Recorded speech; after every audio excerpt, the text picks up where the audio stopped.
Venom, Let There Be Carnage. My thoughts have changed. Venom, Let There Be Carnage, or as it should be called, Venom, Let There Be Some Carnage. This premiered in 2021. This was directed by Andy Serkis, and it featured quite a bit of the cast from the first movie: Tom Hardy, Michelle Williams, and even Woody Harrelson, who played Cletus Cassidy. He was technically in the Venom film. He was in the credits scene. This also features Naomi Harris, who plays Shriek. This is one of the biggest setups in comic book film history. I remember I was excited whenever they teased Carnage.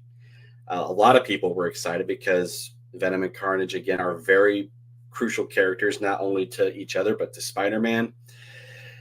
And we get barely maybe, 5 to 10 minutes of what we were hoping for with this movie. Yeah, there's very little carnage in this movie, not just with the symbiote itself, but with what Carnage is capable of. It was a huge letdown, guys. Like I said, I thought that this film was originally better than the original Venom movie, and I watched it the other night, and my views have went down. They have changed. As for the movie itself, it was amusing. It was entertaining at times, but it took the silliness factor. And I noticed that a lot of comic book movies now are doing this. Like, they're wanting to make them more comedic in a way. And with this one, they kind of dialed it up or multiplied it by 7. But the cinematography was pretty decent. And again, I enjoyed the symbiote effects. It was very accurate to how I would see it being portrayed in the comic books. And I actually liked it more than the first film, especially the scene with Carnage escaping from prison that I'll get to in just a minute. But other than that, those are where my positives end on that front, guys. I don't think it's a horrible movie. It's amusing. As I mentioned, it's entertaining. But again, it's a huge letdown. And it kind of annoys me with they teased, again, one of the biggest matches in comic book history, Venom and Carnage, potentially would have been an awesome battle. And we barely even get that. And when we do get that, it's at the end of the movie for 5 minutes. Yeah.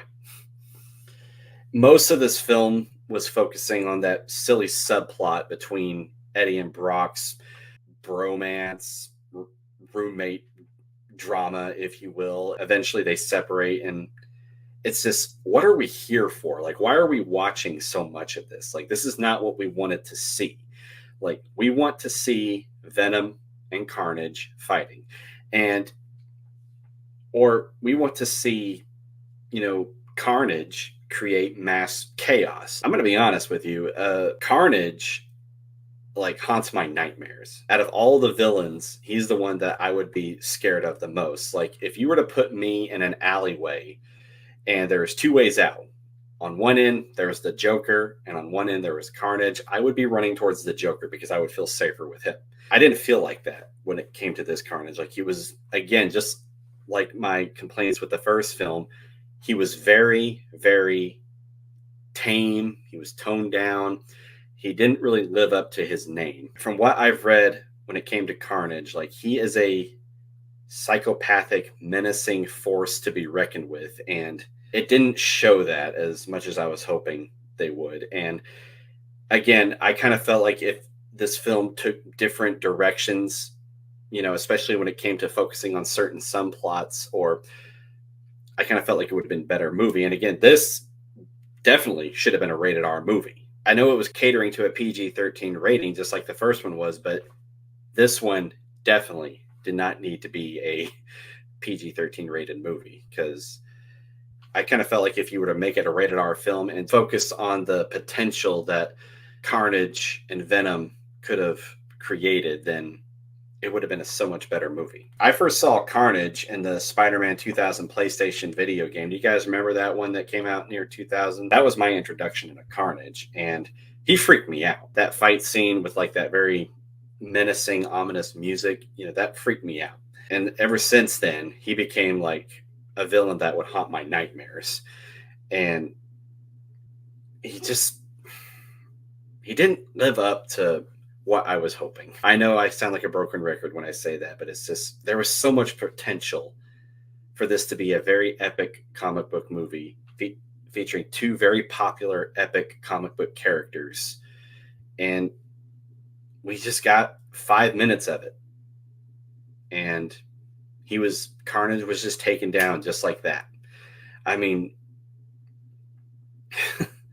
not only that, they killed off Cletus Cassidy. Like, I didn't really see a need for that. Like, I wish that they would have kept him alive and maybe hinted that Carnage would return, but nope. They just decided, we're done, kill him off. And it was a letdown. The film itself is around 90 minutes, and that also hurt the movie to me because it just kept going from here to here to here to here to here. And it was just too much all at once. We have Eddie Brock and Cletus Cassidy. We have Eddie Brock rebuilding his career after exposing Cassidy's secrets. We have Cassidy getting the Carnage symbiote and him trying to find Shriek. And then we have Venom and Eddie separating, and then Venom is off, doing his own thing. And hold on that note, I want to say this. What was the deal with that rave scene? What point was that rave? Did that rave scene? What was the point of that? None.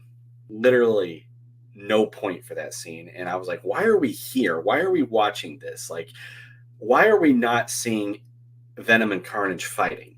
Or why are we not seeing Carnage, creating mass chaos? Yes, he does, but it's not near to as destructive as Carnage could be. I know I'm going on a rant about this, but it really annoyed me.